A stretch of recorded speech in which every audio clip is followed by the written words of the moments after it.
નમસ્કાર, જય માતાજી, જય શ્રી કૃષ્ણ। મેડમ, બહાર એક બહેરી ફકીરણ ઘણી વારથી ઊભી છે, ગ્રાહકોને ત્રાસ આપી રહી છે। મેનેજરનો અવાજ મારા કાને અથડાયો તો મેં હિસાબ કિતાબના રજિસ્ટર પરથી નજર ઊંચી કરી। મારા રેસ્ટોરન્ટના રાતના જમવાનો દોર શરૂ થઈ ચૂક્યો હતો। કાચના પારદર્શક દરવાજામાંથી બહાર શહેરની રોશનીઓ ઝગમગી રહી હતી અને અંદર મારા સપનાની માળા। મારું રેસ્ટોરન્ટ ગ્રાહકોથી ભરેલું હતું। મેં થાકેલા મેનેજરને જોયો અને કહ્યું, તેને થોડા પૈસા આપ અને ખાવાનું પેકેટ આપીને મોકલી દો। મેડમ, મેં કોશિશ કરી હતી, પણ તે કહે છે કે તેને માલિકને જ મળવું છે। અજીબ પાગલ જેવી સ્ત્રી લાગે છે, તેણે કહ્યું। મેં ઊંડો શ્વાસ લીધો। આ મુકામ સુધી પહોંચવા માટે મેં દિવસ રાત એક કરી દીધા હતા। ફૂટપાથ પર સમોસા અને પકોડા વેચવાથી લઈને આ શાનદાર રેસ્ટોરન્ટની માલિક બનવા સુધીનો સફર કાંટાઓથી ભરેલો હતો। હું નહોતી ઈચ્છતી કે કોઈ મારા દરવાજેથી ભૂખ્યું પાછું ફરે। હું ખુરશી પરથી ઊભી થઈ અને ખુદ દરવાજા તરફ આગળ વધી। બહાર ફૂટપાથ પર એક સ્ત્રી ઊભી હતી, ગંદા કચરાયેલા વાળ, ધૂળથી ખરડાયેલો ચહેરો, ફાટેલા જૂના કપડાં। તેના ચહેરાની કરચલીઓ અને આંખોની વિરાન જોઈને દયા આવવી અનિવાર્ય હતી। મેં મારા પર્સમાંથી થોડી નોટો કાઢી અને નરમાશથી તેની તરફ આગળ વધતા કહ્યું, માજી, આ રાખો અને ખાવાનું પણ લઈ લો, તમારા બાળકોને ખવડાવજો। જેવી તે સ્ત્રીએ પૈસા લેવા માટે ચહેરો ઊંચો કર્યો, મારી નજર તેની આંખો સાથે મળી અને એક પળ માટે સમય થંભી ગયો। મારા હાથ હવામાં જ અટકી ગયા અને આંખો આશ્ચર્ય અને અવિશ્વાસથી ફેલાઈ ગઈ। મારા ગળામાં જાણે શબ્દો પથ્થર બની ગયા। આ ચહેરો, આ આંખો, આ કેવી રીતે શક્ય છે? એ સ્ત્રીએ મને ઓળખી લીધી હતી। તેની આંખોમાં ડર અને શરમની લહેર દોડી ગઈ। તે અચાનક મારા પગમાં પડી ગઈ અને ધ્રુસકે ધ્રુસકે રડવા લાગી। મને માફ કરી દે બેટા, મને માફ કરી દે। ભગવાનને મારા જુલમની આ જ સજા આપી છે। તેનો અવાજ હથોડાની જેમ મારા હૃદયના દરવાજા પર લાગ્યો અને બધું જ આંખો સામે ફરી ગયું, જેને હું વર્ષોથી મારી અંદર દફનાવવાની કોશિશ કરી રહી હતી। રેસ્ટોરન્ટનો ઘોંઘાટ, લોકોના અવાજો, બધું ધૂંધળું થઈ ગયું અને હું મારા ભૂતકાળની તે અંધારી ગલીમાં પહોંચી ગઈ, જ્યાં મારી જિંદગીની સૌથી મોટી ખુશી જિંદગીના સૌથી મોટા દગામાં બદલાઈ ગઈ હતી। મારું નામ આરાધ્યા છે। આજથી 2 વર્ષ પહેલાં મારી જિંદગી એકદમ સામાન્ય છોકરીઓ જેવી હતી। મારા પિતા એક નાના સરકારી કર્મચારી હતા અને અમે 4 બહેનો હતી। તંગહાલી હોવા છતાં અમારા ઘરમાં મોહબ્બત અને સુકૂન હતું। મારા લગ્ન રાજવીર સાથે થયા અને મને લાગ્યું જાણે બધી ખુશીઓ મારી જોડીમાં આવી ગઈ હોય। સાસરિયાઓની ઈચ્છા હતી કે લગ્ન સાદગીથી થાય અને મારા માતા પિતાએ ખુશીથી તેમની આ ઈચ્છા પૂરી કરી। લગ્ન પછી હું રાજવીરના ઘરે આવી ગઈ। બધું જ એક સુંદર સપના જેવું હતું। મારા સસરાનું દેહાંત થઈ ચૂક્યું હતું અને રાજવીર તેની માતાનો એકમાત્ર દીકરો હતો। કોઈ નણંદ, દેવર, જેઠ નહોતા। મારી સાસુ, જેને હું રોજ મમ્મીજી કહેતી, એટલું સ્નેહાળ અને પ્રેમાળ હતું, મને ક્યારેય માતાની કમી ન લાગી। અને રાજવીર, તે તો મારા પર જાન છાંટતો હતો। તેનો પ્રેમ, તેની કાળજી મને અહેસાસ કરાવતી હતી કે હું દુનિયાની સૌથી નસીબદાર સ્ત્રી છું। ઘર દરેક રીતે સુકૂન ભર્યું હતું, પણ એક વાત હતી જે મને પહેલા દિવસથી જ ખટકતી હતી અને તે હતી તે ઘરમાં નવ્યાનું હોવું। નવ્યા રાજવીરની ચચેરી બહેન હતી। મને કહેવામાં આવ્યું હતું કે તે વિધવા છે અને આ દુનિયામાં તેની માતા એટલે કે મારી સાસુની બહેન સિવાય કોઈ નથી। તેથી તે ભયના ઘરે રહે છે, પણ તેનું રહેણી કરણી, તેની અંદાજ કોઈ મહેમાન કે નિરાધાર સગા જેવો નહોતો। તે ઘરમાં એવું રાજ ચલાવતી હતી જાણે તે જ ઘરની માલિક હોય। દરેક બાબતમાં તેની રાય લેવામાં આવતી અને દરેક નિર્ણય તે જ કરતી જે તે ઈચ્છતી। એક દિવસ મેં હિંમત કરીને રાજવીરને પૂછ્યું, રાજવીર, મને એક વાત સમજાતી નથી, તમારી કઝિન દરેક વખતે આપણા ઘરે કેમ રહે છે? મારો મતલબ, શું તેનું પોતાનું કોઈ ઘર નથી? અને રાજવીરે મારી વાતને ગંભીરતાથી ન લીધી। હસીને બોલ્યો, આરાધ્યા, તું પણ કેવી વાતો કરે છે? તે બિચારી વિધવા છે। જવાનીમાં જ તેના પતિનો સાયો ઉઠી ગયો। તેની માં પણ હવે આ દુનિયામાં નથી। જો તે પોતાની ફઈની ઘરે નહીં રહે તો બીજે ક્યાં જશે? તેનો જવાબ મારા મન સુધી તો પહોંચ્યો, પણ મારા દિલને સુકૂન ન મળ્યું। મેં ઘણીવાર અનુભવ્યું કે નવ્યાની હાજરીએ અમારી વચ્ચે એક અદૃશ્ય દિવાલ બનાવી દીધી હતી। એ અમારા નિજી સંબંધોમાં પણ દખલ આપવા લાગી હતી। જો હું રાજવીર માટે કંઈ ખાસ બનાવું તો તે તરત જ તેમાં ખામી કાઢી દેતી। જ્યારે હું રાજવીરના કપડાં ઇસ્ત્રી કરવા લાગું તો તે મારા હાથમાંથી લઈને ખુદ કરવા લાગતી અને કહેતી, તને શું ખબર રાજવીરને કેવી ઇસ્ત્રી ગમે છે? હું તો વર્ષોથી તેના કપડાં ઇસ્ત્રી કરું છું। તેનો આ બતાવવાનો મને ખૂબ કટકર હતો। રાજવીર મારી સાથે ખૂબ પ્રેમ કરતો હતો। રોજ ઓફિસેથી પાછા ફરતી વખતે મારા માટે કોઈને કોઈ ભેટ જરૂર લાવતો, પણ આશ્ચર્યની વાત એ હતી કે જે વસ્તુ તે મારા માટે લાવતો તેવી જ એક વસ્તુ નવ્યા માટે પણ જરૂર લાવતો। એક દિવસ તે મારા માટે મોતીના ગજરા લાવ્યો અને સાથે એક ગજરો નવ્યા માટે પણ હતો. બસ તે દિવસે મારો સબર તૂટી ગયો. મેં ગુસ્સામાં તે ગજરા તેની સામે ફેંકી દીધા અને ચીસ પાડી, આ શું વાત થઈ રાજવીર? હું તમારી પત્ની છું. તમે તેના માટે આ બધું કેમ લાવો છો? તે તમારી પરાઈ સ્ત્રી છે. મારી વાત સાંભળતા જ રાજવીરનો ચહેરો ગુસ્સાથી લાલ થઈ ગયો. આજ સુધી તેણે મારી સાથે ઊંચા અવાજે વાત નહોતી કરી, પણ મારા પરાઈ સ્ત્રી કહેવા પર તે ભડકી ઉઠ્યો. ગુસ્સામાં ગરજ્યો, તારી હિંમત કેવી રીતે થઈ આ શબ્દ કહેવાની? અને કંઈ બોલ્યા વિના રૂમમાંથી બહાર નીકળી ગયો. હું ત્યાં જ સ્તબ્ધ ઊભી રહી. મને મારી ભૂલનો અહેસાસ થયો કે મારે આવું ન કહેવું જોઈએ હતું, પણ દિલમાં ઉઠેલો શંકાનો બીજ હવે મૂળ જમાવા લાગ્યો હતો. મને અંદાજો નહોતો કે આજ શંકા મારી જિંદગીને હંમેશા માટે બદલી નાખશે. રાજવીરના તેવરે મને અંદરથી હચમચાવી દીધી હતી. હું આખી રાત કરવટો બદલતી રહી. એક તરફ મારી ભૂલનો પસ્તાવો, બીજી તરફ તેના સખત વલણ પર આશ્ચર્ય. સવારે જ્યારે તે ચૂપચાપ ઓફિસે જવાની તૈયારી કરી રહ્યો હતો, તે મેં હિંમત કરીને માફી માંગી. રાજવીર, મને માફ કરી દો. મારો તેવો મતલબ નહોતો, પણ તેણે મારી વાત વચ્ચે જ કાપી નાખી અને ઠંડા લહેકામાં બોલ્યો, કંઈ વાંધો નહીં આરાધ્યા, તારે સમજવું જોઈએ તે બિચારી એકલી છે. જો તેનો પતિ જીવતો હોત તો તેના માટે પણ આ જ વસ્તુઓ લાવત. હું તો બસ તેનું દિલ રાખવા માટે આવું કરું છું. તારે તો ખુશ થવું જોઈએ કે તારો પતિ આટલો સંવેદનશીલ છે. તેના શબ્દોએ મારું દિલ ફરીથી પીગળી દીધું. તેણી એટલી સુંદર રીતે પોતાની સફાઈ આપી કે હું ખુદને જ ગુનેગાર સમજવા લાગી. મેં મનમાં ભગવાનનો આભાર માન્યો કે મને આટલો દયાળુ પતિ આપ્યો અને ખુદ સાથે વચન આપ્યું કે હવે ક્યારેય નવ્યાને લઈને ફરિયાદ નહીં કરું. પણ કદાચ આજ મારી ચૂપકી મારી સૌથી મોટી ભૂલ સાબિત થવાની હતી. લગ્નને હવે લગભગ 3 મહિના થઈ ગયા હતા. શરૂઆતમાં મમ્મીજી મારા પર જાન છાંટતા હતા, પણ હવે દર બીજા દિવસે એક જ વાત કહેતા, વહુ હજુ સુધી કોઈ ખુશ ખબર નથી સંભળાવી. હું હસીને જવાબ આપતી, મમ્મીજી હજી તો લગ્નને ફક્ત 3 મહિના થયા છે. પણ તેમની બેચેની દિવસે ને દિવસે વધતી જતી હતી. તેમણે મારા પર ડૉક્ટર પાસે તપાસ કરાવવાનું દબાણ શરૂ કરી દીધું. જ્યારે મેં રાજવીરને આ વિશે કહ્યું તો તેને પણ મમ્મીનો સાથ આપ્યો. આરાધ્યા, મમ્મી બરાબર જ કહે છે. હું તેમનો એકમાત્ર દીકરો છું. તેમને પોતાના પૌત્ર પૌત્રીઓને જોવાની ઈચ્છા છે. તેમાં ખોટું શું છે? જઈને ચેકઅપ કરાવી લે, તસલ્લી થઈ જશે. રાજવીરની આ વાત મારા દિલને ખૂબ લાગી, પણ મેં કંઈ ન કહ્યું. આખરે મમ્મીજીની રોજ રોજની તાણાતાણીથી કંટાળીને હું તેમની સાથે લેડી ડૉક્ટર પાસે જવા તૈયાર થઈ ગઈ. ડૉક્ટરે કેટલાક ટેસ્ટ લખ્યા અને કહ્યું કે રિપોર્ટ 2 દિવસ પછી આવશે. મમ્મીજીએ તરત જ કહ્યું, ડૉક્ટર સાહેબા, તમે ચિંતા ન કરો, હું ખુદ આરાધ્યાને રિપોર્ટ લઈ આવીશ. તેમનું કહેવું મને અજીબ લાગ્યું, પણ તે સમયે મેં વધુ ધ્યાન ન આપ્યું. આગલા 2 દિવસ જાણે આજાબમાં ગુજર્યા. મારા દિલમાં એક અજાણ્યો ડર ઘર કરી ગયો હતો. ખબર નહીં રિપોર્ટમાં શું આવશે. 2 દિવસ પછી જ્યારે રાજવીર ઓફિસેથી પાછો ફર્યો તો તેના હાથમાં એક લિફાફો હતો. તેનો ચહેરો ઉતરેલો હતો. હું કંઈ પૂછું તે પહેલાં જ મમ્મીજી બોલી ઉઠ્યા, આવી ગયો રિપોર્ટ? અને એ જ થયું જેનો ડર હતો. રાજવીરે તે રિપોર્ટ મારી સામે ટેબલ પર ફેંકી દીધો. મારા હાથ કાંપી રહ્યા હતા. જ્યારે મેં તે ઉપાડ્યો તો તેના પર સ્પષ્ટ લખેલું હતું, તમે ક્યારેય માં નહીં બની શકો. મારા પગ નીચેથી જમીન ખસી ગઈ. મને વિશ્વાસ નહોતો થઈ રહ્યો. મારી આંખોમાંથી આંસુ વહેવા લાગ્યા. હજુ હું આઘાતમાં જ હતી કે મમ્મીજીએ વિલાપ શરૂ કર્યો, ભગવાન, મારું તો નસીબ જ ફૂટી ગયું. એકમાત્ર દીકરાના આંગણામાં ક્યારેય કોઈ બાળક નહીં રમે. તેમના શબ્દો ઝેરની જેમ મારા હૃદયમાં ઉતરવા લાગ્યા. હું તો પહેલેથી જ કહેતી હતી, આ છોકરી મનહૂસ છે. આને રાજવીરની જિંદગી બરબાદ કરી દીધી. હું રડતા રડતા રાજવીર તરફ જોવા લાગી. આશા હતી કે તે મારો સાથ આપશે, મને દિલાસો આપશે. મેં કાપતા અવાજે કહ્યું, રાજવીર, નવ્યા મારી સાથે ખૂબ ખરાબ વર્તન કરે છે. તમે તેને કહો કે આ ઘર છોડી દે. પણ મારી વાત પૂરી થાય તે પહેલાં જ નવ્યા આગળ વધી. તેના ચહેરા પર જીતની મુસ્કાન હતી અને રાજવીરના હાથમાં હાથ નાખતા બોલી, ખબરદાર, જો તે મારી સામે એક પણ શબ્દ કહ્યો.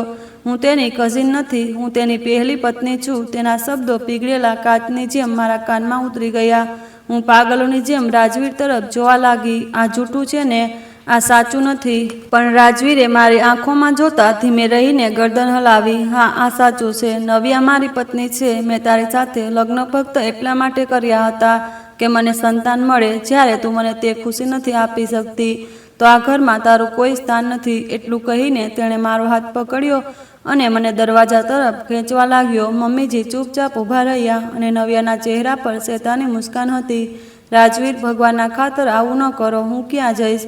હું રડતી ચીસો પાડતી રહી, પણ તે પથ્થર દિલના માણસ પર કોઈ અસર ન થઈ. તેણે મને ધક્કો માર્યો અને દરવાજો મોં પર બંધ કરી દીધો. હું ગલીમાં ઢસડાઈને પડી ગઈ. મારા કાન નવ્યાના શબ્દો ગુંજી રહ્યા હતા. હવે આ તને કંઈ નહીં આપી શકે. આને બાળી નાખ. તે રાત મને ફક્ત તેના ઘરમાંથી જ નહોતી કાઢી મૂકવામાં આવી, પણ મને મારી જિંદગી, મારા સપનાઓ અને મારા ભરોસાની દુનિયામાંથી બહાર ફેંકી દેવામાં આવી હતી.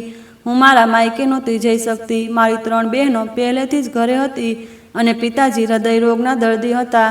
જો તેઓ મને આ હાલતમાં જોત તો કદાચ તેમનું દિલ તૂટી જાત. મારી આગળ ફક્ત અંધકાર હતો. કોઈ રાહ નહીં, કોઈ ઠેકાણું નહીં. મારા મોં પર બંધ થયેલો તે દરવાજો ફક્ત લાકડાનો નહોતો, તે મારી ઇજ્જત, મારા સપનાઓ અને મારા વિશ્વાસનો મકબરો હતો. હું ઠંડી સડક પર બેહોશ પડી હતી. રાતની ઠંડક મારા હાડકામાં ઉતરી રહી હતી, પણ મારી અંદર જે આગ બળી રહી હતી તેની સામે તે ઠંડક પણ ઝાંખી હતી.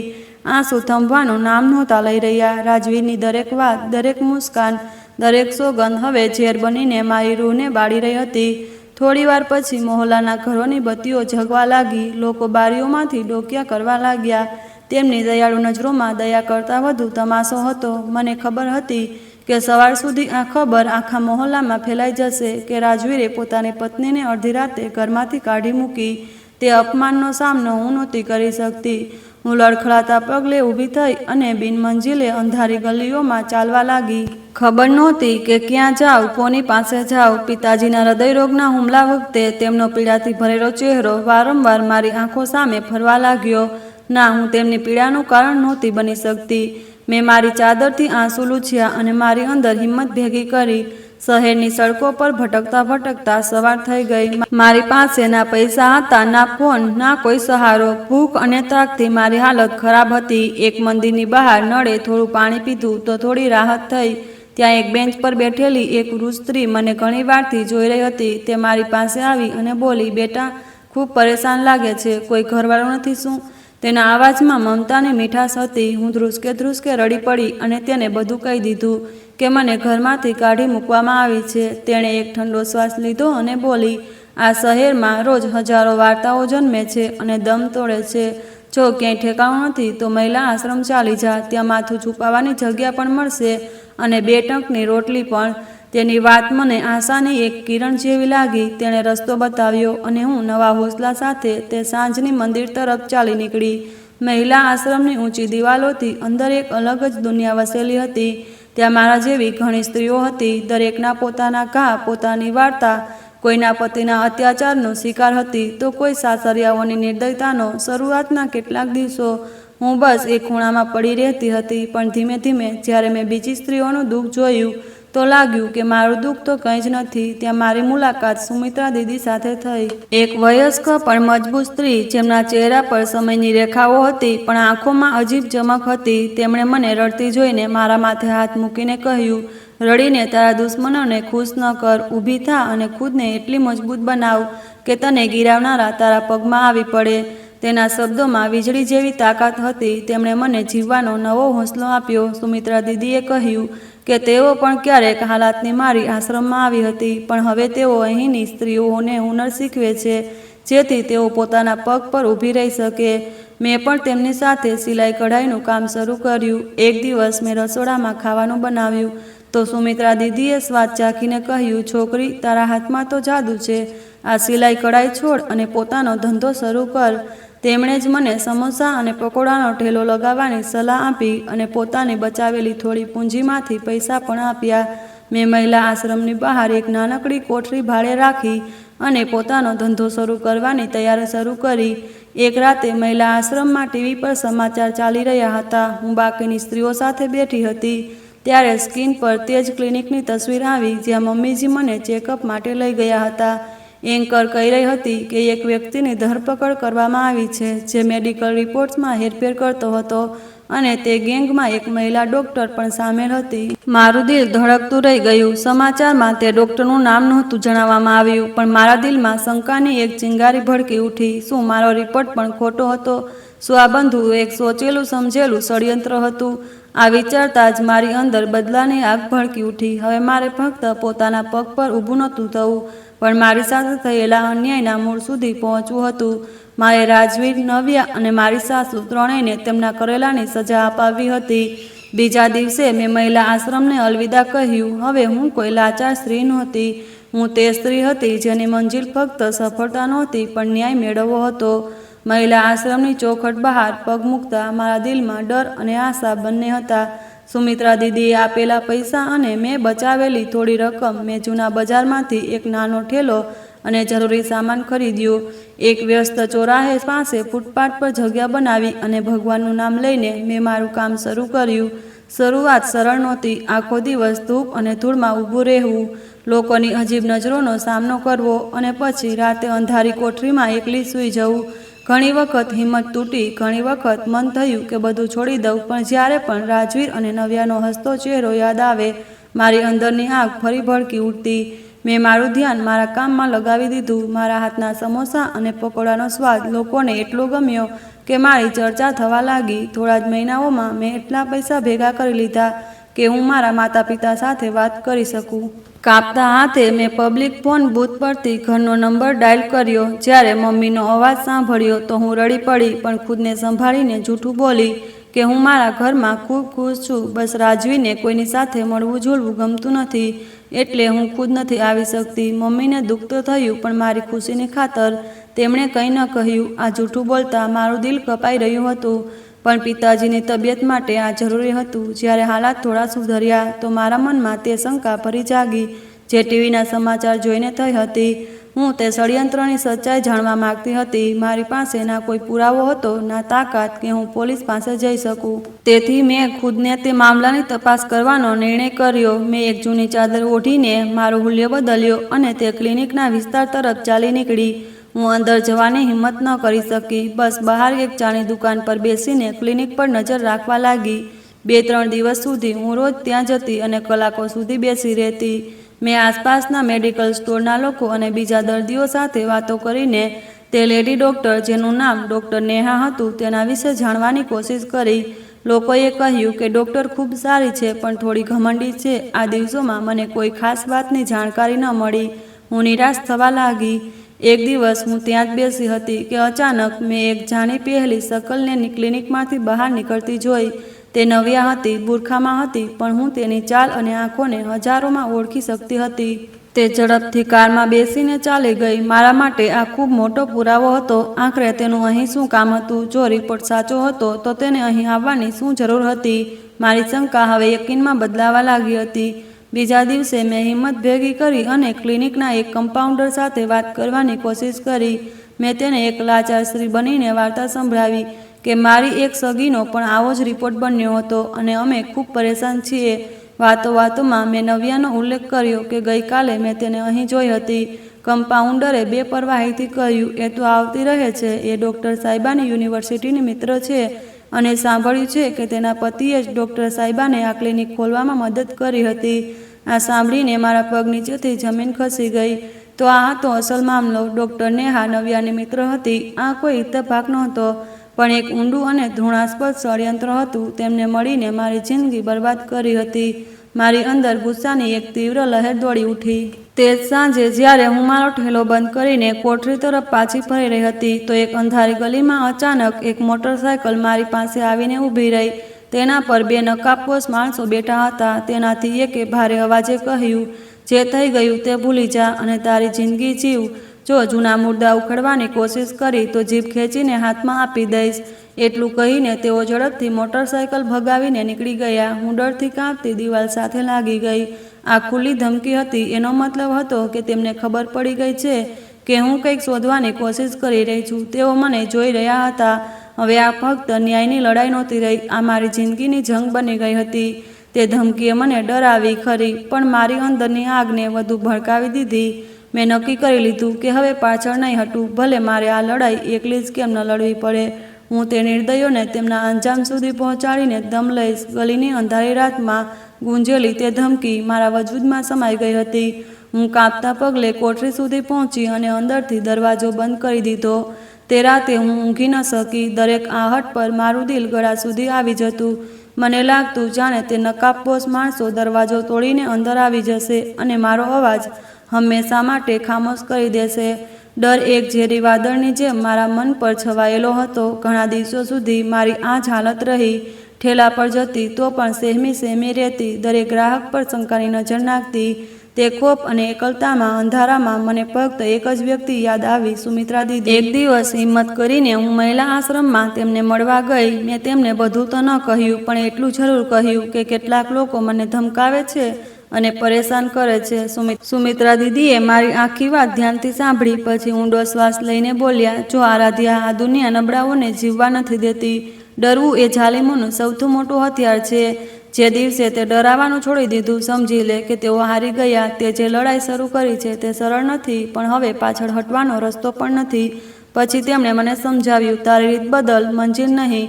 હજુ તું નબળી છે. તેમની સાથે સીધો ટકરાશે તો નુકસાન ઉઠાવશે. ખામોશ થઈ જા, તારા કામ પર ધ્યાન આપ. એટલું તારી સફળતાનો શોર તેમના કાનના પડદા ફાડી નાખે. જ્યારે તું શક્તિશાળી બનીશ તો ન્યાય ખુદ તારા દરવાજે દસ્તક આપશે. સુમિત્રા દીદીની વાતોએ મારી અંદર નવી રોશની ભરી દીધી. મને સમજાઈ ગયું કે મારો જજ્બાત અને ઉતાવળ મને નુકસાન પહોંચાડી શકે છે. હવે મારે શતરંજના નિષ્ણાત ખેલાડીની જેમ વિચારીને ચાલવાની હતી. મેં મારી તપાસ રોકી દીધી અને સંપૂર્ણ ધ્યાન મારા કામ પર કેન્દ્રિત કરવાનો નિર્ણય કર્યો. હવે મારો હેતુ ફક્ત મારું નામ અને મુકામ બનાવવાનો હતો. એટલા પૈસા અને રુતબો કમાવાનો હતો કે હું દેશના શ્રેષ્ઠ વકીલોની મદદ લઈ શકું અને મારા દુશ્મનોને અદાલતના કટઘરામાં ઊભા કરી શકું. તે દિવસથી મારી જિંદગીનો એક નવો અધ્યાય શરૂ થયો. મારા દિવસો રાતમાં અને રાતો દિવસમાં બદલાઈ ગઈ. હું સવારે 4 વાગે ઉઠતી, બધું સામાન તૈયાર કરતી અને રાત ગયે સુધી કામમાં વ્યસ્ત રહેતી. ધીમે ધીમે મારી મહેનત રંગ લાવવા લાગી. ફૂટપાથના નાનકડા ઠેલાથી મેં એક નાની દુકાન સુધીનો સફર નક્કી કરી લીધો હતો. હવે મારી પાસે 2 નોકરો પણ કામ કરવા લાગ્યા હતા. મેં મારી નાનકડી કોઠરી છોડીને એક સારા મહોલ્લામાં એક રૂમનો નાનો ફ્લેટ ભાડે લીધો હતો. જિંદગીની ગાડી ધીમે ધીમે પાટા પર આવવા લાગી હતી, પણ કદાચ ખુશીઓ મારી જિંદગીનો રસ્તો ભૂલી ગઈ હતી. એક બપોરે જ્યારે હું ગ્રાહકોની વચ્ચે કામમાં વ્યસ્ત હતી, ત્યારે મને ઘરેથી ફોન આવ્યો. પાડોશીઓનો નંબર હતો. ફોન ઉપાડતા જ બીજી બાજુથી મારી બહેનોની ચીસો પાડતો અવાજ આવ્યો, દીદી, પિતાજી નથી રહ્યા. આ સાંભળતા જ મારા હાથમાંથી ફોન છૂટી ગયો. પગ નીચેથી જાણે જમીન ખસી ગઈ. મારો સહારો, મારી હિંમત, મારા પિતા મને છોડીને ચાલ્યા ગયા હતા. મને સમજાતું નહોતું કે શું કરું, કેવી રીતે પહોંચું. મેં તરત જ મારું કામ બંધ કર્યું અને પહેલી બસ પકડીને મારા શહેર તરફ રવાના થઈ ગઈ. ઘરે પહોંચી તો ત્યાં માતમ છવાયેલો હતો. પિતાજીનું નિર્જીવ શરીર સામે રાખેલું હતું અને મમ્મી તથા બહેનો તેમની સાથે લપેટીને રડી રહ્યા હતા. તે આખા મંજરમાં સૌથી વધુ દર્દનાક વાત એ હતી કે મારે મારા આંસુઓ પણ ચહેરો પાળવો રાખવો હતો. બધા સગા સંબંધીઓ હાજર હતા અને દરેકના ઓઠ પર એક જ સવાલ હતો, રાજવીર ક્યાં છે? તે સાથે કેમ નથી આવ્યો? હું દરેકને જૂઠી તસલ્લી આપતી રહી કે તે કોઈ જરૂરી કામથી શહેરની બહાર છે અને ટૂંક સમયમાં પહોંચી જશે. મારા પિતાના મૃત્યુથી વધુ મને જૂઠને નિભાવવાની તકલીફ ખાઈ રહી હતી. પિતાજીની 13મી પછી જ્યારે બધા લોકો ચાલ્યા ગયા તો ઘરની વીરાને મને ગળી જવા લાગી. મારી મમ્મી એક જીવતી લાશ બની ગઈ હતી. તેમની હાલત જોઈને મારું કાળજું ફાટવા લાગ્યું. તે ઘડીએ જ્યારે મને મારા પિતાના સહારાની સૌથી વધુ જરૂર હતી, હું એકદમ એકલી હતી. રાતે જ્યારે હું મમ્મીની પાસે સૂતી, તેમણે મારો હાથ પકડી લીધો અને સિસકવા લાગ્યા. તેમની આંખો મારા ચહેરા પર ટકેલી હતી, ઊંડી શોધ કરતી હતી. પછી અચાનક તેમણે કહ્યું, આરાધ્યા, સાચું કહે, તારી આંખોમાં તે ખુશી કેમ નથી જે એક સુહાગણની આંખોમાં હોવી જોઈએ? અને રાજવીર ક્યાં છે? તે તારા પિતાના અંતિમ સંસ્કાર પર કેમ નથી આવ્યો? તેમના સવાલે મારા સબરનો આખરી બાંધ તોડી નાખ્યો. હું તેમના છાતી સાથે લગાવીને ધ્રુસકે રડી પડી. તે રાતે મેં મારી મમ્મીને તે બધું કહી દીધું જે 2 વર્ષથી હું મારા સીનામાં એક રહસ્યની જેમ દફનાવી રાખ્યું હતું. તે રાતે મારા અને મારી મમ્મીની વચ્ચે ફક્ત આંસુ અને સિસકીઓ હતી. ના કોઈ ત્રીજો શબ્દ, ના કોઈ સફાઈ. હું બોલતી રહી અને તેઓ પથરાઈ ગયેલી આંખોથી બધું સાંભળતી રહી. જ્યારે મેં તેમને રાજવીના દગા, નવ્યાની અસલિયત, સાસુના જુલમ, નકલી મેડિકલ રિપોર્ટ અને પછી ધક્કા મારીને ઘરમાંથી કાઢી મૂકવાની આખી વાત સંભળાવી તો તેઓ ગમથી બેહાલ થઈ ગયા. તેમના માટે આ વિશ્વાસ કરવું મુશ્કેલ હતું કે જે ખાનદાનમાં તેમણે પોતાની દીકરીને આટલા અરમાનો સાથે પરણાવી હતી તે નરાધમોનું ટોળું નીકળ્યું. તેમનો ગુસ્સો અને દર્દ બંને વાજબી હતા, પણ પછી તેમણે જે હિંમત દર્શાવી તેણે મને હેરાન કરી દીધી. સવાર સુધી તેમણે પોતાના આંસુ લૂછી લીધા હતા અને તેમની આંખોમાં નવો હોંસલો ઝગમગી રહ્યો હતો. તેમણે મારો હાથ પકડીને કહ્યું, તું મારી દીકરી નથી, મારો દીકરો છે. તે જે કંઈ એકલ્યે સહન કર્યું તેના પછી હવે તું એકલી નહીં રહે, હું તારી સાથે ચાલીશ. મેં તેમને ઘણું સમજાવ્યું કે ત્યાં મારી જિંદગી ખૂબ મુશ્કેલ છે, પણ તે ન માન્યા. પિતાજીના જવાથી પછી તેઓ તે ઘરમાં એકલા નહોતા રહેવા માગતા. હું, મારી મમ્મી અને ત્રણેય બહેનોની જવાબદારી લઈને પાછી શહેર આવી ગઈ. આ મારી જિંદગીનો સૌથી મુશ્કેલ દોર હતો, કારણ કે હવે મારે ફક્ત પોતાનું જ નહીં પણ આખા પરિવારનું પેટ ભરવાનું હતું. મારી મમ્મીનો સાથ મારા માટે સૌથી તાકાત બની ગયો. તેઓ રસોડું સંભાળી લેતા અને હું બાકીના કામોની દેખરેખ કરતી. અમે સાથે મળીને દિવસ રાત મહેનત કરી. ધીમે ધીમે મારા ઢાબાની સફળતા વધવા લાગી. મેં પૈસા ભેગા કરીને એક મુખ્ય રસ્તા પર એક જૂની દુકાન ખરીદી અને તેને એક શાનદાર રેસ્ટોરન્ટમાં બદલવાનું કામ શરૂ કર્યું. આ દરમિયાન મેં મારી સૌથી મોટી જવાબદારી પણ પૂરી કરી. મેં મારી ત્રણેય બહેનોના લગ્ન ખૂબ સારા ઘરોમાં કરી દીધા. જ્યારે ત્રીજી બહેનની વિદાય થઈ તો મમ્મીએ મને પોતાની પાસે બેસાડીને કહ્યું, આરાધ્યા, ભગવાનનો શુક્ર છે, તે તારી બધી જવાબદારીઓ પૂરી કરી દીધી. હવે તું તારા વિશે વિચાર, તારા દિલના ઘા ભર અને તારી નવી જિંદગી શરૂ કર.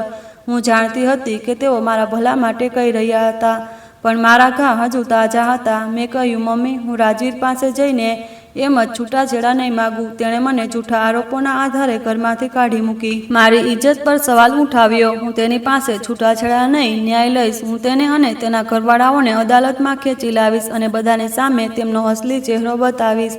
આ મારા માટે મજબૂત બનવું હતું અને હવે તે સમય આવી ગયો હતો. મારું રેસ્ટોરન્ટ ખુલવાનું હતું અને તે પછી મારું પહેલું કામ એ જ હતું. થોડા જ મહિનાઓમાં મારું રેસ્ટોરન્ટ બાવરચી ખાણું શહેરના મશહૂર રેસ્ટોરન્ટમાંથી એક બની ગયું. મારી સફળતાની વાર્તાઓ અખબારોમાં છપાવા લાગી. હવે હું ફક્ત આરાધ્યા નહોતી, હું મેડમ આરાધ્યા બની ગઈ હતી. બધું બરાબર ચાલી રહ્યું હતું, પણ કદાચ નસીબને મારું સુકૂન મંજૂર નહોતું. મારા રેસ્ટોરન્ટમાં એક અજાણ્યો શખ્સ આવવા લાગ્યો. 30 થી 35 વર્ષનો, સલેકીદાર અને ખુશમિજાજ માણસ. તેનું નામ સાહિલ હતું. તે હંમેશા એકલો આવતો, ખાવાનું ખાતો અને જતાં જતાં મારી મહેનતની તારીફ જરૂર કરતો. તેના અંદાજમાં એક શાલીનતા હતી જે મને ગમતી હતી. મારી મમ્મીએ પણ તેને ઘણી વખત જોયો હતો અને તેઓ ઈચ્છતા હતા કે હું તેના વિશે વિચારું. એક સાંજે તે બિલ આપવા કાઉન્ટર પર આવ્યો અને બોલ્યો, મેડમ આરાધ્યા, તમારી સફળતા ખરેખર કાબિલે તારીફ છે. હું રાજવીર સેનને ઓળખું છું. તેમની ટેક્સટાઇલ મિલ સાથે અમારી કંપનીનો વેપાર છે. તે ખરેખર એક બદનસીબ માણસ છે જેણે તમારા જેવો હીરો ગુમાવ્યો. તેનું નામ અને રાજવીરનો ઉલ્લેખ સાંભળતા જ મારા પગ નીચેથી જમીન ખસી ગઈ. ચહેરો પીળો પડી ગયો. મેં ખુદને સંભાળતા પૂછ્યું, તમે તેને કેવી રીતે ઓળખો છો? તે હળવું હસ્યો અને બોલ્યો, કેટલીક વાતો હવામાં ખુદ ઉડીને પહોંચી જાય છે.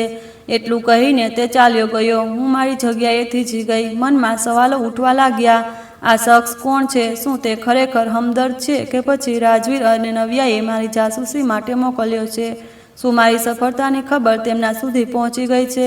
તેની સાથે થયેલી તે એક મુલાકાતે મારા મનમાં હજારો નવા સવાલો અને ખુલાસાઓને જન્મ આપ્યો હતો. મને લાગ્યું હતું કે હું જે સુકૂનના કિનારે પહોંચી ગઈ હતી ત્યાં હવે કોઈ તોફાન નહીં આવે, પણ એવું લાગ્યું જાણે એક નવું તોફાન દસ્તક આપી રહ્યું હોય. સાહિલના જવાબ પછી હું ઘણી મિનિટો સુધી ત્યાં જ ઊભી રહી. તેના આખરી શબ્દો, કેટલીક વાતો હવામાં ખુદ જ સફર કરી લે છે, મારા દિમાગમાં કોઈ ખતરનાક ઘંટડીની જેમ વાગી રહ્યા હતા. આ કોઈ હમદર્દી નહોતી, આ એક છુપાયેલી ધમકી હતી. મને યકીન થઈ ગયો કે મારો ભૂતકાળ હજુ પણ મારો પીછો નહીં છોડે. તે રાત પછી મારી સુકૂનભરી જિંદગીમાં ફરીથી બેચેની અને ડરે મૂળ જમાવી લીધા. સાહિલનું રેસ્ટોરન્ટ આવવું હજુ પણ ચાલુ રહ્યું, પણ હવે તેના વર્તનમાં એક અજીબ બદલાવ હતો. તે પહેલાંની જેમ શાલીન તો હતો, પણ તેની નજરો હંમેશા મને પરખતી રહેતી. તે મારા ધંધા અને સફળતાની વાતો પૂછતો, જાણે મારા શબ્દો કરતાં મારી આંખોમાં છુપાયેલા ડરને વાંચવાની કોશિશ કરતો હોય. તેની હાજરી મારા માટે એક અજીબ યાતના બની ગઈ હતી. મારી મમ્મીએ મારી હાલત ભાંપી લીધી. એક દિવસ તેમણે કહ્યું, આરાધ્યા, હું જાણું છું કે તું તે માણસને કારણે પરેશાન છે. જો તે તને તંગ કરે છે તો પોલીસને જણાવ. મેં ઊંડો શ્વાસ લઈને કહ્યું, મમ્મી, પોલીસ કંઈ નહીં કરે. તેણે અત્યાર સુધી કોઈ ખુલ્લી હરકત નથી કરી. આ તેનાથી પણ ઊંડી ચાલ છે. મારે ખુદ જ આનો પત્તો લગાવવો પડશે. મેં નક્કી કરી લીધું કે હવે હું આ ડરના પડછાયામાં નહીં જીવું. મેં તે પગલું ભર્યું જે 2 વર્ષ પહેલાં હું વિચારી પણ ન શકતી. મેં મારી મહેનતની કમાણીમાંથી શહેરની એક નાની પણ ભરોસાપાત્ર ખાનગી તપાસ એજન્સીનો સંપર્ક કર્યો અને તેને સાહિલની તસવીર આપીને તેના વિશે માહિતી એકઠી કરવાનું કામ સોંપ્યું. આ મારી જિંદગીનું ખૂબ મોટું પગલું હતું. હવે હું એક લાચાર સ્ત્રી નહોતી, પણ એક એવી સ્ત્રી બની ગઈ હતી જે પોતાના બચાવ માટે ખુદ હિંમતથી કામ લઈ રહી હતી. એક અઠવાડિયું જાણે ફાંસીના ફંદા પર લટકવા જેવું હતું. આખરે એજન્સી તરફથી ફોન આવ્યો. જ્યારે હું તેમની ઓફિસે પહોંચી તો તપાસ અધિકારીએ મારી સામે એક ફાઇલ મૂકી દીધી. મારું દિલ ધડક ધડક ધબાકા કરતું હતું. કાંપતા હાથે મેં ફાઇલ ખોલી. પહેલા પાના પર સાહિલની તસવીર અને તેની સંપૂર્ણ માહિતી હતી. તેનું અસલી નામ સાહિલ મલ્હોત્રા હતું અને તે ખરેખર એક લાયસન્સ ધરાવતો ખાનગી જાસૂસ હતો. આ વાંચીને મારા રૂવાડા ઊભા થઈ ગયા. પણ આગલા પાનાએ તો મારા પગ નીચેથી જમીન જ ખેંચી લીધી. ફાઇલમાં લખ્યું હતું કે 3 મહિના પહેલાં સાહિલ મલ્હોત્રાને રાજવીર સેને જ હાયર કર્યો હતો. આ મારા માટે અવિશ્વસનીય આઘાત હતો. હું તો અત્યાર સુધી વિચારતી હતી કે કદાચ નવ્યાએ તેને મારી સામે મોકલ્યો હશે, પણ ના, તેને રાજવીરે મોકલ્યો હતો. શા માટે? શું તે મને ફરીથી બરબાદ કરવાનું કોઈ નવું ષડયંત્ર રચી રહ્યો હતો? તપાસ અધિકારીએ આગળ જણાવ્યું, મેડમ, જ્યારે રાજવીર સાહેબે સાહિલને હાયર કર્યો ત્યારે તેનું કામ ફક્ત એટલું જ હતું કે તે તમને શોધી કાઢે અને એ જાણે કે તમે જીવિત છો અને કેવી હાલતમાં છો. પણ છેલ્લા 1 મહિનાથી તેમના આદેશ બદલાઈ ગયા છે. હવે રાજવીર સાહેબ તમારા વિશે બધું જાણવા માગે છે. તમારો ધંધો કેવો ચાલે છે, તમારી જિંદગી કેવી છે અને શું તમે બીજા લગ્ન કર્યા છે? તેમણે આગળ કહ્યું, અમારા સૂત્રોના જણાવ્યા મુજબ રાજવીર સેનનો ટેક્સટાઇલ ધંધો છેલ્લા 1 વર્ષથી ભારે નુકસાનમાં ચાલી રહ્યો છે. તેની અને તેની પત્ની નવ્યા વચ્ચે પણ ઊંડા મતભેદો ચાલી રહ્યા છે. આ બધું સાંભળવું મારા માટે કોઈ ધડાકાથી ઓછું નહોતું. અસલી વાર્તા હંમેશા સામે આવી હતી. રાજવીરની જિંદગીમાં તોફાન આવી ગયું હતું. નવ્યા સાથેની તેની જિંદગી નરક બની ગઈ હતી. પણ સવાલ એ હતો કે તે મને શા માટે શોધી રહ્યો હતો? શું તેને પોતાના ગુનાઓનો અહેસાસ થઈ ગયો હતો કે આ પણ કોઈ નવો દગો હતો? મારા મનમાં હજારો સવાલો ઉઠવા લાગ્યા. મેં નક્કી કર્યું કે હવે આ નાટકને ખતમ કરવું પડશે. હું હવે છુપાઈને નહીં બેસું, પણ તેનો સામનો કરીશ. તે રાતે જ્યારે સાહિલ રેસ્ટોરન્ટમાં આવ્યો અને ખાવાનું ખાઈને થઈ ગયો તો હું ખુદ તેના ટેબલ પર ગઈ અને બોલી, મિસ્ટર સાહિલ, મારે તમારી સાથે કંઈક જરૂરી વાત કરવી છે. શું તમે રેસ્ટોરન્ટ બંધ થયા પછી થોડી મિનિટો રોકાઈ શકો? મારા લહેકાની ગંભીરતા અને ઠેરાવ જોઈને તે ના ન પાડી શક્યો. તેની આંખોમાં પહેલી વખત હળવી ગભરાટ ઝળકી રહી હતી. રાતના 11:30 વાગે જ્યારે આખરી કર્મચારી પણ ચાલ્યો ગયો, મેં રેસ્ટોરન્ટનો દરવાજો અંદરથી બંધ કરી દીધો. હળવી રોશનીમાં અમે બંને સામસામે બેઠા હતા. માહોલમાં એક અનકહો તણાવ ભરેલો હતો. મેં ઊંડો શ્વાસ લીધો, ખુદને સંભાળ્યું અને તેની આંખોમાં જોતા કહ્યું, તો મિસ્ટર સાહિલ મલ્હોત્રા, કે પછી કહું ખાનગી જાસૂસ, હવે આ અભિનય કરવાનો બંધ કરો અને સીધું કહો કે તમે રાજવીર સેનને મારી પાછળ કેમ લગાવ્યો છે? મારી વાત પૂરી થતાં જ તેના ચહેરાનો રંગ ઉડી ગયો. તેનો વ્યાવસાયિક મુખવટો એક પળમાં ઉતરી ગયો અને આઘાતની રેખાઓ સ્પષ્ટ દેખાવા લાગી. પોતાના નામ અને વ્યવસાયનો ખુલાસો સાંભળીને તે થોડી વાર મૌન રહ્યો. પછી લાંબો શ્વાસ લઈને બોલ્યો, તમને આ કેવી રીતે ખબર પડી? મેં ઠંડા સ્વરમાં કહ્યું, એ જરૂરી નથી કે મને કેવી રીતે ખબર પડી. જરૂરી એ છે કે તમે અહીં શા માટે છો. મારા લહેકામાં હવે ડર નહોતો, ફક્ત આત્મવિશ્વાસ અને જવાબ મેળવવાની તડપ હતી. સાહિલ સમજી ગયો કે હવે જૂઠું બોલવાનો કોઈ ફાયદો નથી. તેણે શાંત થઈને કહ્યું, જુઓ મેડમ આરાધ્યા, હું મારા ક્લાયન્ટની માહિતી જાહેર નથી કરી શકતો. આ મારા કામના નિયમોની વિરુદ્ધ છે. હું કડવાશભરી મુસ્કાન સાથે બોલી, એક લાચાર સ્ત્રીની જિંદગીમાં ડોકિયું કરવું એ તેની જાસૂસી કરવી તમારા આદર્શોમાં સામેલ છે. રાજવીર સેને મારી જિંદગી બરબાદ કરી અને મને પૂરો હક એ જાણવાનો છે કે હવે ફરીથી મારી જિંદગીમાં કેમ આવવા માગે છે. જો તમે સાચું નહીં કહો તો હું કાલે સવારે પોલીસમાં તમારી સામે ફરિયાદ નોંધાવીશ. મારી ધમકીએ અસર કરી. તે જાણતો હતો કે એક સફળ બિઝનેસ વુમનની ફરિયાદથી તેનું લાયસન્સ રદ થઈ શકે છે. તેણે હાર માની લીધી અને બોલ્યો, ઠીક છે, હું તમને બધું કહું છું. પણ પછી તેણે જે વાર્તા સંભળાવી તે કોઈ ફિલ્મ પટકથાથી ઓછી નહોતી. તેણે જણાવ્યા મુજબ મને ઘરમાંથી કાઢ્યા મૂક્યા પછી નવ્યાએ આખા ઘર પોતાના કબજો કરી લીધો હતો. પણ જે સંતાન માટે આ બધું નાટક રચવામાં આવ્યું હતું તે ક્યારેય જન્મી જ નહીં. વર્ષો વીતતા ગયા, નવ્યાને સંતાન ન થયું. તેણે નાના નાના બહાના બનાવ્યા અને રાજવીરને દગો આપતી રહી. જ્યારે રાજવીરે જબરદસ્તીથી તેના ટેસ્ટ કરાવ્યા તો સચ્ચાઈ સામે આવી. નવ્યા ક્યારેય મા ન બની શકે. આ વાત સાંભળીને રાજવીર પણ જાણે વીજળી પડી. પહેલી વખત તેણે અહેસાસ થયો કે તેની સાથે કેટલો મોટો દગો થયો છે. આ દરમિયાન મારી સાસુ, જે મારી સાથે થયેલા અન્યાયની અંદરથી તૂટી ગઈ હતી. તે પોતાના અંતરાત્માની અવાજથી પરેશાન થવા લાગી. એક દિવસ નવ્યા સાથે તેની જોરદાર ઝટકો થયો અને તેમણે રાજવીરને આખી સચ્ચાઈ કહી દીધી કે મારો મેડિકલ રિપોર્ટ નકલી હતો અને નવ્યાના દબાણ હેઠળ બધું કામ કરાવવામાં આવ્યું હતું. આ સચ્ચાઈ સાંભળતા જ રાજવીર અને નવ્યા વચ્ચે કયામત ઊભી થઈ. રાજવીરે તેને છૂટાછેડા આપવાની ધમકી આપી, પણ નવ્યાએ તેને બ્લેકમેલ કર્યો કે જો તેણે આવું કંઈ કર્યું તો તે તેના ધંધાને બરબાદ કરી દેશે.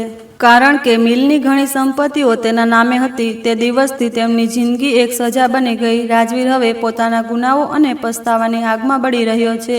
તેણે મને એટલા માટે હાયર કર્યો કે તે તમને શોધી શકે, તમારી પાસે માફી માગી શકે. તેને લાગે છે કે કદાચ તમારી માફીથી તેને સુકૂન મળી શકે.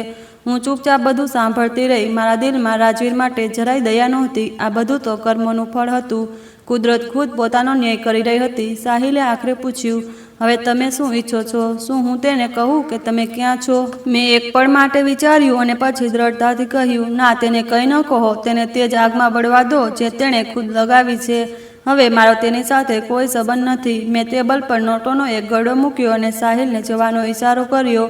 તેના ગયા પછી મારા દિલ પરથી જાણે એક મોટું બોજ ઉતરી ગયું. વર્ષો પછી તે રાતે મેં સુકૂનથી નીંદ લીધી. મારો દુશ્મનો હવે ખુદ જ પોતાનો અંજામ તરફ આગળ વધી રહ્યા હતા. હવે મારા ફક્ત કાયદેસર રીતે તે સંબંધને ખતમ કરવાનો હતો. આગલા જ અઠવાડિયે મેં શહેરના સૌથી મોટા વકીલની મુલાકાત લીધી. રાજવીર, નવ્યા, મારી સાસુ અને ડૉક્ટર નેહા વિરુદ્ધ હિંસા, ઇજ્જત અને દગાબાજીનો કેસ નોંધાવવાની તૈયારી શરૂ કરી. કેટલાક અઠવાડિયા વીતી ગયા. જિંદગી ફરીથી પોતાના ધારે પાછી આવી. હું મારા નવા રેસ્ટોરન્ટની યોજનાઓમાં વ્યસ્ત હતી. મારો ભૂતકાળ હવે મારા માટે એક બંધ પુસ્તક જેવો હતો. એક રાતે રેસ્ટોરન્ટમાં ખૂબ ભીડ હતી. કામનું દબાણ વધારે હતું. ત્યારે મારો મેનેજર મારી પાસે આવ્યો અને તે જ વાક્ય બોલ્યો જે મારી વાર્તાનો એક નવો મોડ બની ગયો. મેડમ, બહાર એક ફકીરણ ઘણી વારથી ઊભી છે. ગ્રાહકોને પરેશાન કરી રહી છે. કહે છે કે તેને માલિકને મળવું છે. મેં થાકેલી મુસ્કાન સાથે કહ્યું, ઠીક છે, હું ખુદ જઈને તેને મળું. હું કેશ કાઉન્ટર પરથી થોડા પૈસા લઈને બહારની તરફ આગળ વધી. જેવો મેં દરવાજો ખોલ્યો, બહાર ફૂટપાથ પર એક સ્ત્રી ઊભી હતી. ગંદા કચરાયેલા વાળ, ધૂળથી ખરડાયેલો ચહેરો, ફાટેલા જૂના કપડાં અને બુજાયેલી આંખો. તેણે આશાભરી નજરે મારી તરફ જોયું અને તે એક પળમાં જાણે સમય થંભી ગયો. મારા હાથ હવામાં અટકી ગયા. મારી આંખો આશ્ચર્યથી ફેલાઈ ગઈ. આ ચહેરો, આ આંખો, આ તો મારી સાસુ હતી. વાર્તા ફરીથી તે જ મોડ પર પાછી આવી ગઈ હતી જ્યાંથી શરૂ થઈ હતી. તે સ્ત્રી જેણે ખોટા રિપોર્ટ પર વિશ્વાસ કરીને પોતાના દીકરા સાથે મળીને મને અડધી રાતે ઘરમાંથી કાઢી મૂકી હતી, આજે એક ભિખારણના રૂપમાં મારી સામે ઊભી હતી. ફક્ત એટલા હાલાતે એવો પલટો ખાધો હતો. મારી અંદર ગુસ્સો, દુઃખ, આશ્ચર્ય અને દયાના મિશ્રિત જજ્બાતોનું તોફાન ઉભરાયું. રેસ્ટોરન્ટના ગાર્ડ અને સ્ટાફ તે ફકીરણને હટાવવા જઈ રહ્યા હતા ત્યારે મેં હાથ ઉપાડીને તેમને રોક્યા. જેવી મારી સાસુ મને ઓળખી, તેમની આંખોમાં પહેલાં આશ્ચર્ય, પછી શરમ અને પછી ભયની લહેર દોડી ગઈ. તેમનું નબળું શરીર કાંપવા લાગ્યું. મને તેઓ મારા પગમાં પડી ગયા. મને માફ કર બેટા, મને માફ કર. તેઓ ધ્રુસકે ધ્રુસકે રડવા લાગ્યા. મેં તારી સાથે ખૂબ જુલમ કર્યા. જો ભગવાને મને મારા કરેલાની સજા આપી. બહાર લોકો તમાશો જોવા લાગ્યા. મેં તરત નિર્ણય લીધો કે હું તેમને આ હાલતમાં અહીં નહીં છોડી શકું. મેં મારા મેનેજરને રેસ્ટોરન્ટ સંભાળવા કહ્યું અને મારી સાસુનો હાથ પકડીને તેમને સહારો આપ્યો. મમ્મીજી, અહીં તમાશો ન બનાવો. અંદર મારી ઓફિસમાં ચાલીને વાત કરીએ. મારા મોઢેથી મમ્મીજી સાંભળીને તેઓ ચોંકી ગયા. તેમની આંખોમાંથી આંસુઓનો સેલાબ ફૂટી પડ્યો. હું તેમને અંદર લઈ આવી, દરવાજો બંધ કર્યો અને પાણીનો ગ્લાસ આપ્યો. જ્યારે તેમની હાલત થોડી સ્થિર થઈ તો તેમણે કાપતા હાથે અને ભાંગેલા અવાજે બધું કહેવાનું શરૂ કર્યું જે અત્યાર સુધી અધૂરું રહી ગયું હતું. બેટા, હું જાણું છું કે તું મને ક્યારેય માફ નહીં કરે, પણ હું તને સાચું કહેવા માગું છું. તેઓ ધ્રુસકે રડતા બોલ્યા. રાજવીરે બીજા લગ્ન કરવા માગતો હતો, પણ નવ્યા તેની સખત વિરુદ્ધ હતી. તે તેને કોઈની સાથે વહેંચવા નહોતી માગતી. પણ જ્યારે રાજવીરે તારા માટે પોતાની ઇજ્જતની સોગંદ ખાધી તો તેણે એક શરતે પરવાનગી આપી કે તે તને જલ્દી ઘરમાંથી કાઢી મૂકશે. તે શરૂઆતથી જ તારી વિરુદ્ધ હતી. રોજ મારા અને રાજવીરના કાન ભરતી રહેતી. જે દિવસે અમે તને ડૉક્ટર પાસે લઈ ગયા તે દિવસે નવ્યાએ મને ધમકી આપી હતી કે જો મેં તારો ખોટો મેડિકલ રિપોર્ટ ન બનાવ્યો તો તે ઝેર ખાઈને મરી જશે અને એક પત્ર છોડી જશે જેમાં મને પોતાના મૃત્યુનો જવાબદાર ઠેરવશે. હું ડરી ગઈ. એક તરફ મારા દીકરાનું ઘર હતું, બીજી તરફ મારી ભાણીની જિંદગી. મેં ખોટો રસ્તો પસંદ કર્યો અને તારી જિંદગી બરબાદ કરી દીધી. તેઓ રડતા રડતા બોલતી રહી. પણ તને ઘરમાંથી કાઢી મૂક્યા પછી મારો અંતરાત્મા મને ચેનથી જીવવા નહોતો દેતો. હું રાતો સુધી ઊંઘી નહોતી શકતી. તારો રડતો ચહેરો મારી આંખો સામે ફરતો રહેતો. આખરે એક દિવસ મારાથી સહન ન થયું અને મેં રાજવીરને આખું સત્ય કહી દીધું. તે દિવસે ઘરમાં જાણે કયામત આવી ગઈ. જ્યારે રાજવીરે નવ્યાને આ વિશે પૂછ્યું તો તેણે બધું નકારી દીધું. ઉલટું તેણે મારા પર આરોપ લગાવ્યો કે હું વૃદ્ધાવસ્થામાં પાગલ થઈ ગઈ છું અને તેનું વસાયેલું ઘર ઉજાડવા માંગુ છું. તેણે રાજવીરને મારી વિરુદ્ધ એટલો ભડકાવ્યો કે તેણે મને મારા જ ઘરમાંથી કાઢી મૂકી. રાજવીર, જે દીકરા માટે મેં એક નિર્દોષની જિંદગી બરબાદ કરી, તે એક ખૂણામાં ચૂપચાપ ઊભો રહ્યો. તેણે એક પણ શબ્દ ન બોલ્યો. આ કહેતા તેઓ બુરી રીતે ધ્રુસકે ધ્રુસકે રડવા લાગ્યા. તે દિવસથી હું રસ્તાઓ પર ભટકું છું, દર દરની ઠોકરો ખાઉં છું. આ મારા ગુનાઓની સજા છે. તેમની આખી વાર્તા સાંભળીને મારા દિલમાં તેમાં પ્રત્યેની નફરત, દયા અને અફસોસમાં બદલાઈ ગઈ. તેઓ જાલિમ નહોતા, પણ એક નબળી અને મૂર્ખ સ્ત્રી હતા જે હાલતના હાથે મજબૂર થઈ ગઈ હતી. હવે મારી સામે એક નિર્ણય હતો. હું ઈચ્છત તો તેમને પાછા તે જ રસ્તે પર મોકલી દેત જ્યાંથી તેઓ આવ્યા હતા, જેથી તેઓ પોતાના કરેલાની સજા ભોગવતા રહે, અથવા હું તે કરી શકત જે મારું દિલ અને મારી માનવતા મને શીખવતા હતા. મેં ભગવાનનો ડર રાખ્યો અને વિચાર્યું કે જો આજે મેં બદલો લીધો તો મારામાં અને તેમનામાં શું ફરક રહેશે. મેં ફોન ઉપાડ્યો અને મારી મમ્મીને કોલ કર્યો. મમ્મી, તમે વિશ્વાસ નહીં કરો, આજે મારા દરવાજે કોણ આવ્યું છે. મેં તેમને સંક્ષેપમાં બધું કહ્યું. પછી ખુરશી પરથી ઊભી થઈને મારી સાસુનો હાથ પકડ્યો. તેઓ ડરીને મારી તરફ જોવા લાગ્યા. આજથી તમે રસ્તા પર નહીં રહો, મેં નરમ પણ મજબૂત અવાજમાં કહ્યું. તમે મારી સાથે મારા ઘરે ચાલશો. મારા આ શબ્દો સાંભળીને તેમની આંખોમાં જે વિશ્વાસ હતો અને કૃતજ્ઞતાનો ભાવ ઉભર્યો તે હું જિંદગીભર નહીં ભૂલી શકું.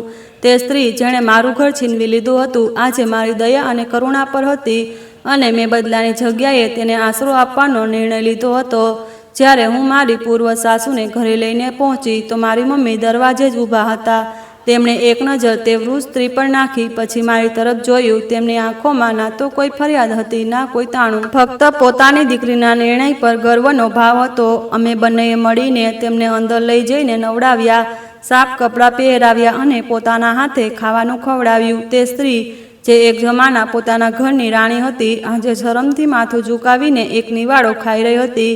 તે દ્રશ્ય મારા માટે દુનિયાની સૌથી મોટી જીત હતી. બીજા દિવસે હું મારા વકીલ પાસે ગઈ.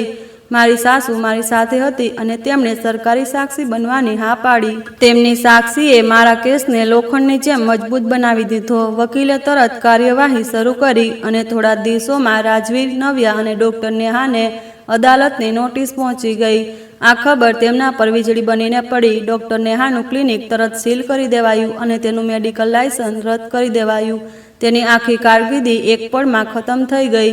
રાજવીર અને નવ્યાનો સંબંધ જે પહેલેથી તૂટવાની કગાર પર હતો, તે આ કાનૂની કાર્યવાહીથી સંપૂર્ણ રીતે ભાંગી પડ્યો. રાજવીરને નવ્યાની સચ્ચાઈ સમજાઈ ગઈ અને તેણે છૂટાછેડા સામે કેસ દાખલ કર્યો. મારો કેસ વધુ લાંબો ન ચાલ્યો. પુરાવા અને સાક્ષીઓ મારી તરફ હતા. અદાલતે તરત મને નિર્દોષ જાહેર કર્યો અને નવ્યા પર દગાબાજી અને માનહાનિનો ભારે દંડ લગાવ્યો. જ્યારે જજે ચુકાદો સંભળાવ્યો તો હું ઊભી થઈને બોલી, માનનીય ન્યાયાધીશ, અમે અમારા પૈસાની જરૂર નથી. હું આ બધા પૈસા તે સંસ્થાઓને દાન કરું છું જે મારા જેવી બેસહારા સ્ત્રીઓને આશરો આપે છે.